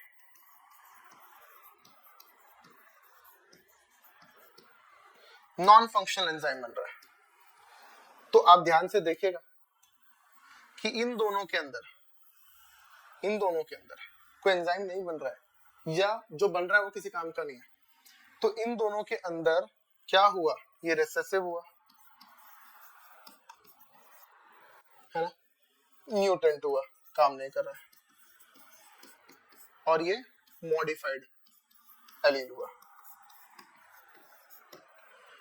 बात बच्चों ध्यान से सुनिए, कैसा हुआ, डोमिनेंट काम तो कर रहा है, बिल्कुल कर रहा है, लेकिन वाइल्ड तो नहीं है, म्यूटेशन से बना, म्यूटेंट हुआ और मॉडिफाइड हुआ। तो एनसीईआरटी लिखती है कि फर्स्ट केस की अगर मैं बात करूं बच्चों, ये फर्स्ट केस ले लो, ये सेकंड ले लो और ये थर्ड ले लो। तो अगर मैं फर्स्ट केस की बात करूं तो फर्स्ट केस के अंदर जो एलील है, पहले केस के अंदर अनमॉडिफाइड एलील हो सकता है मॉडिफाइड के इक्वल, बिल्कुल है, दोनों काम कर रहे हैं। ठीक है, इसको एक्सप्लेन करता हूं, ध्यान से देखिएगा। एक्चुअली यहां पर जो जीन है ना, इस जीन का एक कोड होता है, ये डीएनए, इस डीएनए के पास कोई कोड है और वही कोड से आगे फंक्शनिंग हो रही है, वही कोड से आगे काम कर रहे हैं, लेकिन उस कोड में बदलाव हो गए। बदलाव क्या हुए, बदलाव कुछ ऐसे हुए, छोटे से बदलाव जो पता ही नहीं चल रहा है बदलाव हुए, पता ही नहीं चल रहा। जैसे मान लो मैंने यहाँ पे व्हाइट कलर बनाया, ठीक है, अगर मैंने यहाँ पे व्हाइट कलर से लिखा, देखो मैं लिख रहा हूँ फिर दोबारा, कुछ चेंज आ रहा है, नहीं आ रहा ना। तो बदलाव होने के बाद भी कुछ नहीं बदला, ऐसे म्यूटेशन को हम साइलेंट म्यूटेशन बोलते हैं, फिर वो वही काम कर रहा है। इसको हम टेक्निकल टर्म्स में आगे जानेंगे, अभी मैंने आपको एक लेमन लैंग्वेज में बता दिया, साइलेंट म्यूटेशन हुआ है। लेकिन हुआ क्या, मैंने डिफरेंट पेन ले लिया और मैंने यहाँ से छोटा सा बना दिया, आपने देखा ये तो कुछ चेंजेस आ गए सर, ये तो ठीक है। तो आपने बोला कि जो चेंजेस आए हैं, ये चेंजेस अनमॉडिफाइड जो है वो मॉडिफाइड के इक्वल नहीं है ना, मॉडिफाइड के इक्वल नहीं है। तो same goes with third, unmodified modified के इक्वल नहीं है, ठीक है ना, अनमॉडिफाइड मॉडिफाइड के इक्वल नहीं है। तो ध्यान दीजिएगा, ये दोनों ना होने का रीजन क्योंकि ये काम नहीं कर रहे, एक्सप्रेस नहीं हो रहे। ठीक है, आगे बढ़ते हैं, चलो अब एनसीईआरटी क्या लिखती है, हम उसकी बातें करते हैं। तो ध्यान दीजिएगा, based on this observation Mendel propose that something was being stably passed down unchanged from parent to offspring through the gametes. कुछ तो ऐसा है जो कि बिना चेंज हुए एग्जैक्ट पेरेंट से आगे बच्चों में जा रहा है, जीन है ना, over successive generations over generation, and he called these things as factor. Now we call them as genes, मैंने आपको बता दिया। Genes therefore are the unit of inheritance, important है, मैंने आपको पहले ही बताया। They contain the information that is required to express a particular trait in an organism.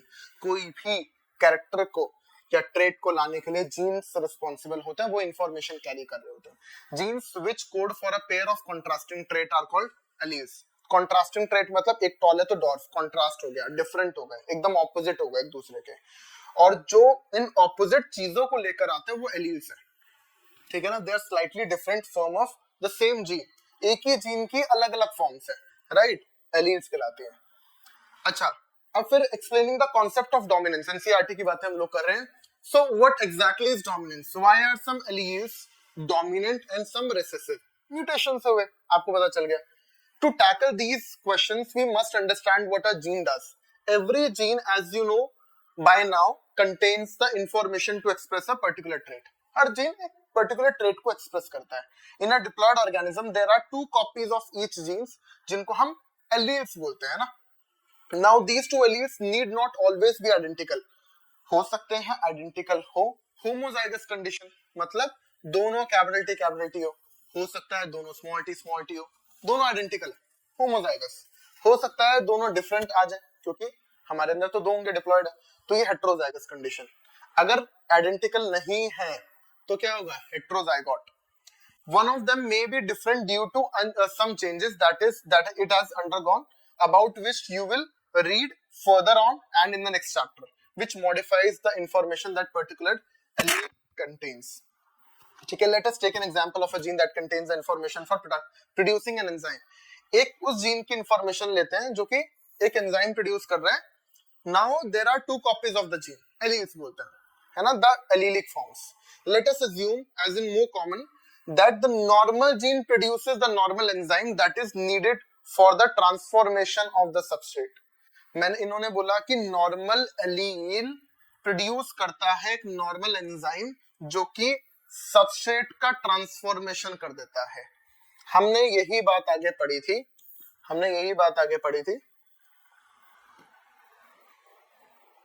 यहां पर एक जीन है ना, यानी कि उसके एक फॉर्म एलील कुछ एक्सप्रेस करता है जो कि सबस्ट्रेट को प्रोडक्ट में कन्वर्ट कर देता है. बेटा समझ में आई बात?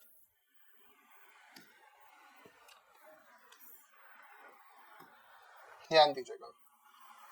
Theoretically the modified allele could be responsible for production of the normal और लेस एफिशिएंट एंजाइम, देख चुके हैं, अ नॉन फंक्शनल एंजाइम या कोई एंजाइम ही ना बना. इस केस में मॉडिफाइड अनमॉडिफाइड के इक्वल होगा. इस केस में, इन दोनों केसेस में मॉडिफाइड अनमॉडिफाइड के इक्वल नहीं होगा. ठीक है.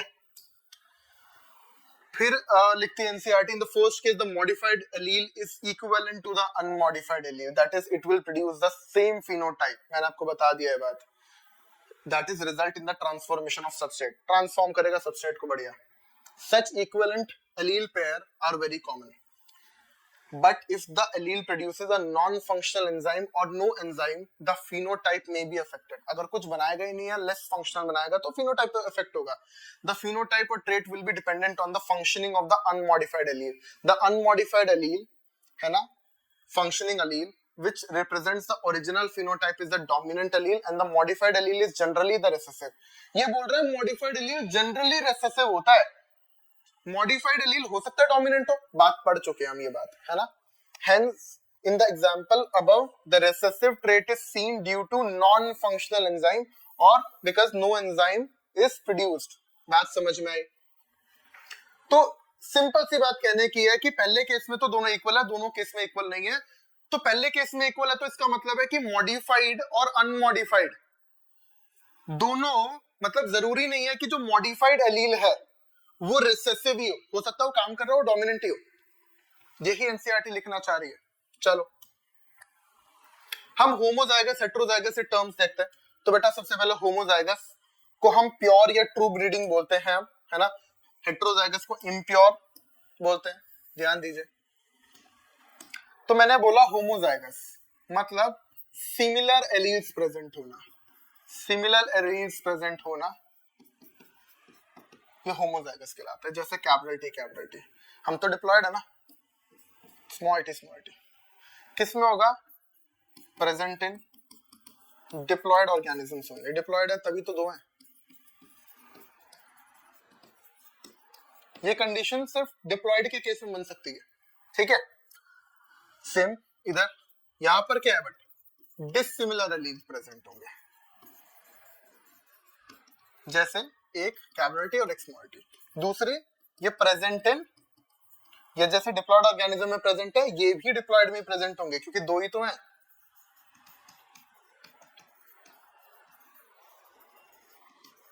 ठीक है. अब ध्यान दीजिए, हेमीजाइगस से कंडीशन आती है बेटा जी. हेमीजाइगस समझने की कोशिश करते हैं, एनसीईआरटी में गिवन है. ठीक है. मैं एनसीईआरटी से कुछ बाहर नहीं पढ़ा रहा हूं आपको, सब आपके बोर्ड में भी आएगा, सीबीएसई में भी आएगा और नीट में भी आएगा बेटा जी, है ना. हेमीजाइगस कंडीशन,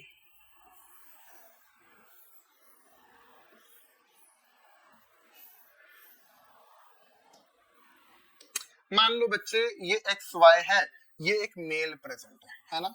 ये एक मेल है, मेल का सेक्स क्रोमोसोम ले लिया, उसका एक्स और वाई होगा. सर ऐसा क्यों बनाया, समझिए बात को. तो इसके ऊपर क्या होंगे सर, जीन्स प्रेजेंट होंगे. वो बहुत सारे ऐसे सेगमेंट होंगे जो एक्सप्रेस कर रहे होंगे अपने आप को, काम कर रहे होंगे. तो ये वाला जो सेगमेंट है, इस पे जो जीन प्रेजेंट होंगे एक्स पे, वो एग्जैक्ट वाई पे भी होंगे. तो हमने बोला कि इस पे कैसे जीन्स प्रेजेंट है, X Y linked genes present है. कैसे जीन्स प्रेजेंट है, एक्स वाई लिंक्ड जीन्स. जैसे कि अगर जो जीन यहाँ पे प्रेजेंट है वो यहाँ पर भी प्रेजेंट है, जो यहाँ है तो वो यहाँ भी है. मान लो यहाँ पे कैपिटल है, यहाँ स्मॉल है, यहाँ कैपिटल भी है, यहाँ स्मॉल भी है, कैपिटल भी हो सकता है. तो ये कैसे हो सकते हैं सर, या तो होमोजाइगस होंगे, सेम हुए तो, और अगर डिफरेंट हुए तो हेटेरोजाइगस होंगे. ठीक है. लेकिन देर आर सम जीन्स बच्चों जो कि सिर्फ मेल में प्रेजेंट है, जैसे ये वाला जीन, जैसे कौन सा जीन, सेक्स डिटरमाइनिंग फैक्टर का, TDF, testis determining factor. Testis determining factor तो सिर्फ मेल में ही होना चाहिए बच्चों, तो अगर ये सिर्फ मेल में होना चाहिए तो ये जीन सिर्फ वाई पे ही होना चाहिए, तो ऐसे जीन को मैं क्या बोलूं, वाई लिंक्ड जीन, ठीक है। एंड देर आर सम जो कि सिर्फ एक्स पे प्रेजेंट है, जो कि फीमेलनेस के लिए रिस्पॉन्सिबल है, ऐसे जीन्स को मैं बोलूंगा एक्स लिंक्ड जीन्स, ठीक है ना, x linked jeans, x linked jeans होता है बेटा, ध्यान से सुनिएगा। अब ये वाले जो वाई लिंक्ड है, इसके ये मान लो यहां पर ये था W, तो इसके पैरेलल कोई है क्या, कोई नहीं है। जैसे इसके पैरेलल, ए के पैरेलल स्मॉल है था, इस W के पैरेलल कोई नहीं है, तो होमोजाइगस बोलूं कि हेटेरोजाइगस। अब आपको समझ में आ गया होगा कि ये तो हाफ ही है, ओनली वन एलील प्रेजेंट, तो दो ही कंडीशन बनेगी क्या, या तो कैपिटल W आ जाएगा या स्मॉल w आ जाएगा, ठीक है। तो अब यही कंडीशन बनी, तो इसको हमने बोला क्या बच्चों, हेमिजाइगस कंडीशन बोला। ऐसे ही यहाँ पर ये वाली क्या कंडीशन है, यहाँ पर भी ये हेमिजाइगस जीन्स हुए, हेमिजाइगस कंडीशन है।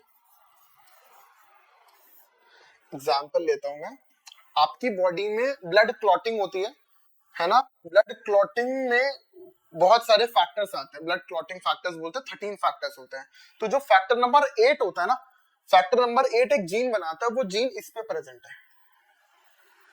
अगर वो जीन प्रेजेंट नहीं होगा तो क्या होगा, क्लॉटिंग नहीं होगी, और एक कंडीशन हो जाएगी, नाम है हीमोफीलिया, ब्लीडर्स डिजीज बोलते हैं। कहीं पे भी कट लगेगा तो ब्लड बहता ही रहेगा, क्लॉटिंग नहीं हो रही है।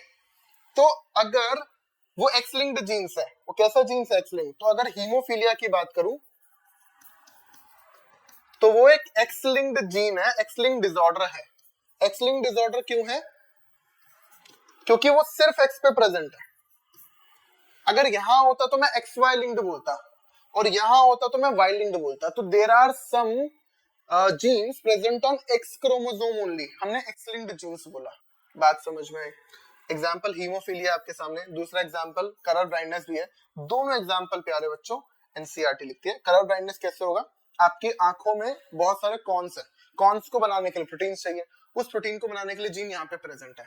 अगर नहीं बना तो वो कलर डिफरेंशिएट नहीं कर पाओगे, तो नहीं कर पाओगे तो कंडीशन हो जाएगी कलर ब्लाइंडनेस। तो ये दोनों ही कैसे हैं, ये दोनों ही एक्स लिंक्ड हैं, ठीक है। अब ध्यान से देखिएगा, लेकिन अगर मैं यही केस फीमेल के अंदर देखूं तो ये वाला क्या है बच्चों, ये क्या है, एक्स वाई लिंक्ड। आप बोलोगे सर फीमेल में तो एक्स एक्स होते हैं, एक्स वाई लिंक क्यों लिख रहे हो? बच्चे मैंने उन जीन्स की बात की है जो जीन एक्स पे भी होते हैं और वाई पे भी होते हैं, उनको एक्स वाई लिंक्ड बोलते हैं। डजंट मैटर कि वो फीमेल में या मेल में। ये वाले जीन क्या वाई पे प्रेजेंट होंगे? बिल्कुल होंगे, तो मैं एक्स वाई लिंक्ड बोलूंगा। ये वाले जीन्स में एक्स लिंक्ड बोल सकता हूं, क्या वाई पे प्रेजेंट होंगे? नहीं होंगे। देखो यहाँ पर ये वाले जीन्स वाई पे प्रेजेंट है, मैं एक्स वाई लिंक्ड बोलूंगा, चाहे किसी में बोलूं। ये जीन्स सिर्फ एक्स पे प्रेजेंट है तो मैं एक्स लिंक्ड जीन्स बोलूंगा, ध्यान रखिएगा। तो वाई लिंक्ड जीन्स जो होंगे हमेशा हेमिजाइगस होंगे, एक्स वाई लिंक्ड हमेशा होमो या हेटेरो होंगे।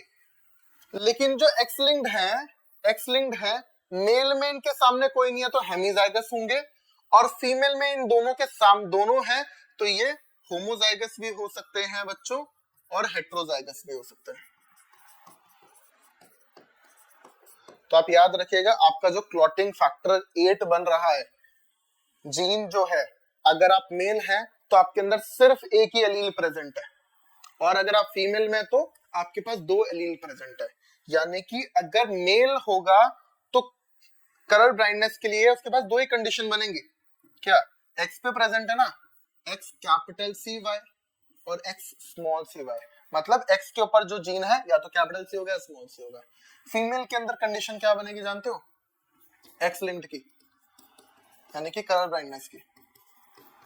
या तो एक्स कैपिटल सी बनेगी क्योंकि 2 है, एक्स कैपिटल सी और एक्स स्मॉल सी बनेगी, या फिर एक्स स्मॉल सी बनेगी।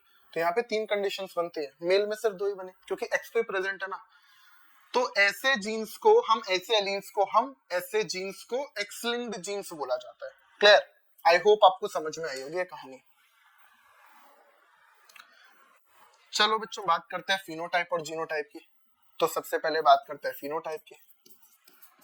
कोई भी प्लांट को बाहर से देखोगे तो आप बता दोगे कि यार 10 सेंटीमीटर लंबी हाइट है तो टॉल है।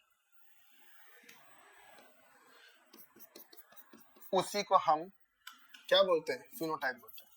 तो what is phenotype? External appearance of gene of organism.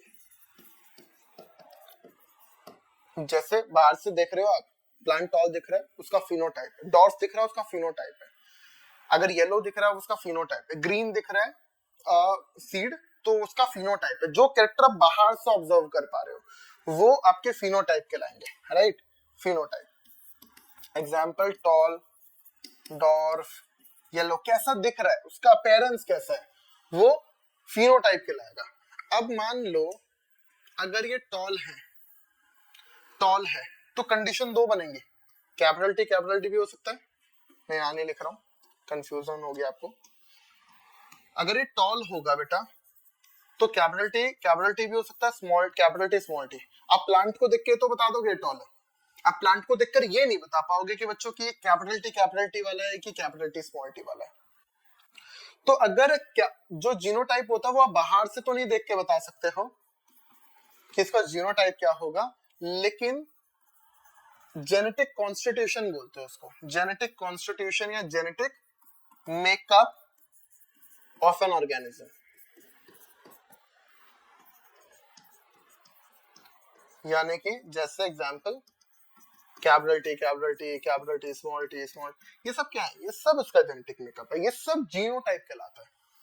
इस जीनोटाइप की वजह से ही इस जीनोटाइप की वजह से टॉल फिनोटाइप आएगा, इस जीनोटाइप की वजह से टॉल फिनोटाइप आएगा, इस जीनोटाइप की वजह से बच्चों डॉर्फ फिनोटाइप आएगा। क्लियर? चलो हाइब्रिडाइजेशन, हाइब्रिड विगर या हेटेरोसिस, सवाल आया नीट के अंदर, अब ध्यान से देखिएगा। मैं बोलता हूं superiority of progeny over both the parents is called hybridization। ठीक है, बेहतर बात। ओके फाइन, देखो अब ध्यान से समझना, पेरेंट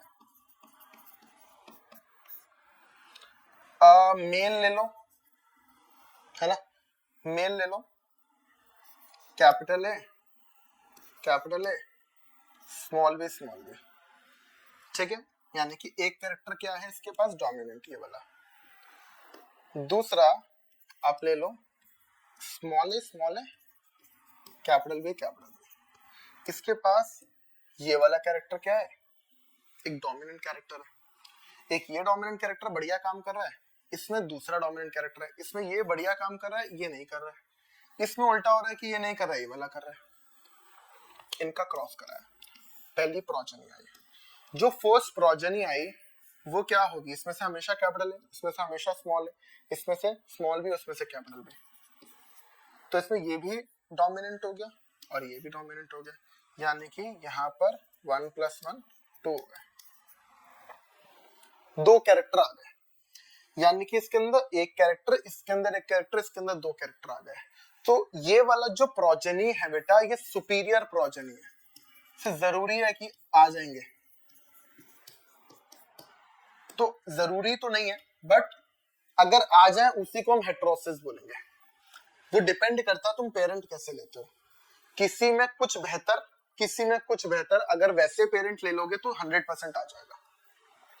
तो superiority of progeny over both the parent is called heterosis.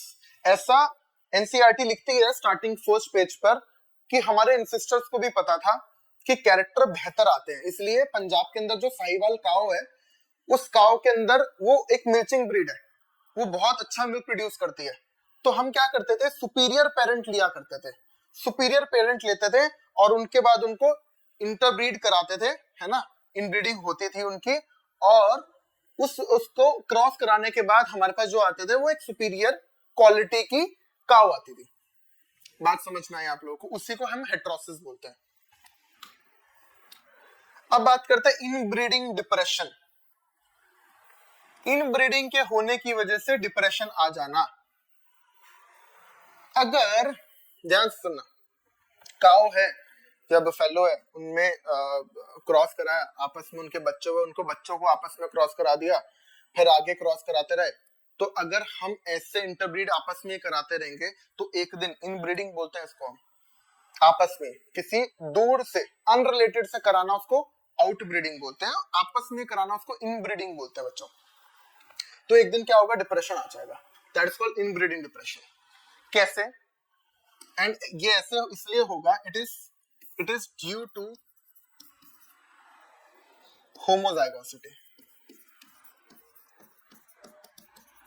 समझने की कोशिश करते हैं बच्चों। मान लो पेरेंट जो है ये है, आपने इसकी सेल्फिंग करा दी, आपस में करा दिया, तो आपने क्या बोला, जब आपस में कराया तो क्लोज ही हो गए, इनब्रीडिंग करा दी।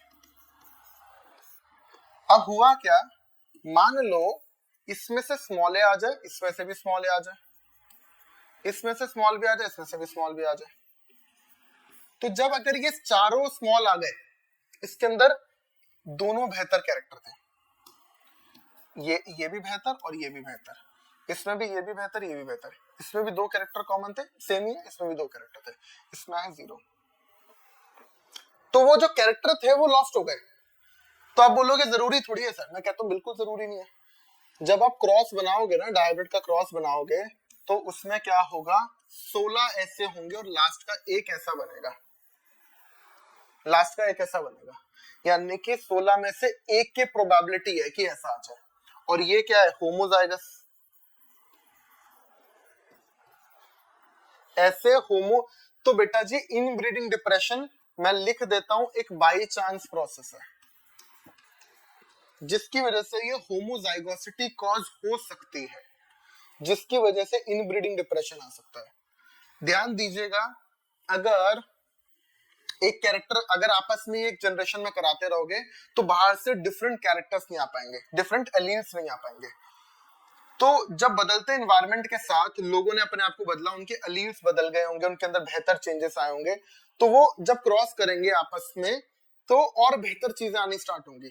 लेकिन अगर वो बेहतर चीजें नहीं आ पा रही हैं बच्चों, अगर वो बेहतर चीजें नहीं आ पा रही है, क्यों नहीं आ पा रही है, क्योंकि आप इसी जनरेशन में करा रहे हो, इसी के आपस में एक पॉपुलेशन में करा रहे हो, इस पॉपुलेशन के अंदर आपको वही एलील्स हैं, इसमें से ना कोई एलील ऐड हो रहे हैं ना कोई बाहर जा रहे हैं, तो वही एलील एक दिन आके इस कंडीशन में आ सकते हैं।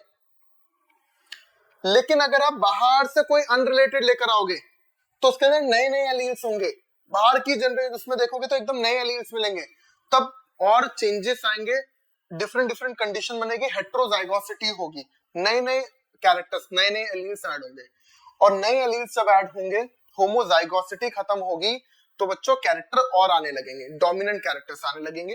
खैर, इनब्रीडिंग डिप्रेशन क्या होता है, इनब्रीडिंग की वजह से होमोजाइगोसिटी कॉज हो सकती है, जिसकी वजह से इनब्रीडिंग डिप्रेशन हो सकता है। क्लियर? जीनोम की बात करते हैं बच्चों। तो आज का हमारा ये लास्ट टॉपिक है, आज के लेक्चर का लास्ट टॉपिक है जीनोम। ध्यान दीजिएगा, ये जीनोम क्या होता है। आपका ये सेल है, सेल के अंदर क्या है बच्चों, क्रोमोसोम्स है,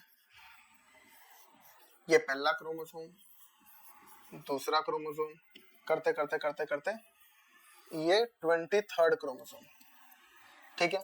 ये 23 क्रोमोसोम्स प्रेजेंट है, ऐसे 23 क्रोमोसोम्स प्रेजेंट है ह्यूमन में।